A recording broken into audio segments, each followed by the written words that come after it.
ಚಿಕ್ಕಬಳ್ಳಾಪುರ ಜಿಲ್ಲೆಯ ಈ ಪುಟ್ಟ ಊರಿಗೂ ಇರಾನ್ ಪರಮೋಚ್ಚ ನಾಯಕ ಆಯತುಲ್ಲಾ ಅಲಿ ಖಾಮಿನೈ ಅವರಿಗೂ ಇದೇ ನಂಟು. ಅಲಿಪುರ ಗ್ರಾಮದಲ್ಲಿದೆ ರಿಪಬ್ಲಿಕ್ ಆಫ್ ಇರಾನ್ನ ಮೊದಲ ಪರಮೋಚ್ಚ ನಾಯಕನ ಹೆಸರಿನ ಆಸ್ಪತ್ರೆ. ಇರಾನ್ ಇಸ್ರೇಲ್ ನಡುವೆ ಸಂಘರ್ಷ ತೀವ್ರವಾಗ್ತಾ ಇದ್ರೆ ಇತ್ತ ಚಿಕ್ಕಬಳ್ಳಾಪುರ ಜಿಲ್ಲೆಯ ಗೌರಿಬಿದನೂರು ತಾಲೂಕಿನ ಆಲಿಪುರ ಗ್ರಾಮಸ್ಥರಲ್ಲಿ ಆತಂಕ ಹೆಚ್ಚಾಗ್ತಿದೆ. ಅಲಿಪುರ ಮತ್ತು ಇರಾನ್ ನಡುವೆ ಹಲವು ದಶಕಗಳ ಆತ್ಮೀಯ ಸಂಬಂಧ ಇದೆ. ಅಲಿಪುರದ 100ಕ್ಕೂ ಹೆಚ್ಚು ಜನ ವಿದ್ಯಾರ್ಥಿಗಳು ಇರಾನ್ನಲ್ಲಿ ನೆಲೆಸಿದ್ದಾರೆ. ಹಾಗಾಗಿ ಈ ಗ್ರಾಮದ ಜನರಿಗೆ ಇರಾನ್ನೊಂದಿಗೆ ಒಡನಾಟ ಬಾಂಧವ್ಯ ಹೆಚ್ಚು. ಇರಾನ್ ಮತ್ತು ಇಸ್ರೇಲ್ ಸಂಘರ್ಷದ ಕ್ಷಣದ ಮಾಹಿತಿ ಬೆಳವಣಿಗೆಗಳು ಈ ಗ್ರಾಮದ ಜನರನ್ನ ತಲುಪುತ್ತೆ.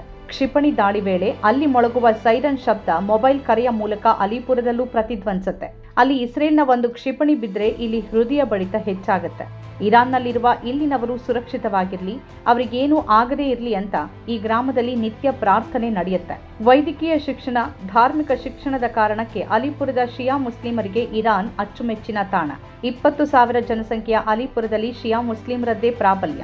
ಇರಾನ್ ತಮ್ಮ ಪವಿತ್ರ ಧಾರ್ಮಿಕ ಭೂಮಿ ಎನ್ನುವ ಪೂಜ್ಯ ಭಾವನೆ ಇಲ್ಲಿನ ಜನರದ್ದು.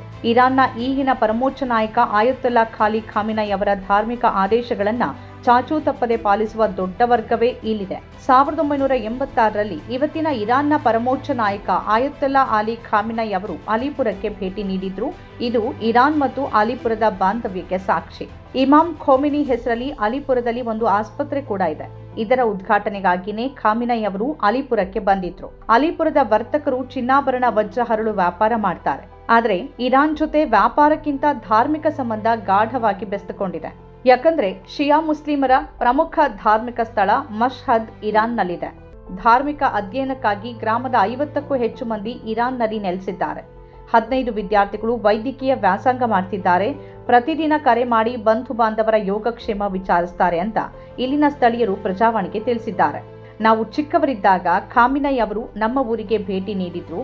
ಆಗಲೇ ಅಲಿಪುರವನ್ನ ಬೇಬಿ ಆಫ್ ಇರಾನ್ ಅಂತ ಹೇಳ್ತಿದ್ರು ಅಂತ ಅಲಿಪುರದ ಆರಿ ಆಸ್ಕಿಲ್ ತಿಳಿಸಿದ್ದಾರೆ.